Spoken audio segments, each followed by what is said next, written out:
knowledge of tech, it is a big world by itself.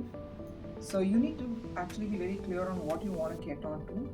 However, technology, in terms of understanding technology, is very critical in our lives. So how to operate a computer and how to operate a Microsoft Office or any Word document or PowerPoint is important for even anyone before you get into the professional world, right? So that's the basics. Whether you enter into a non-tech organization or a technology organization, it's extremely important. However, more than that, what technology you need to know is basis the role that you're going to get into, and also in terms of what currently the trend is about.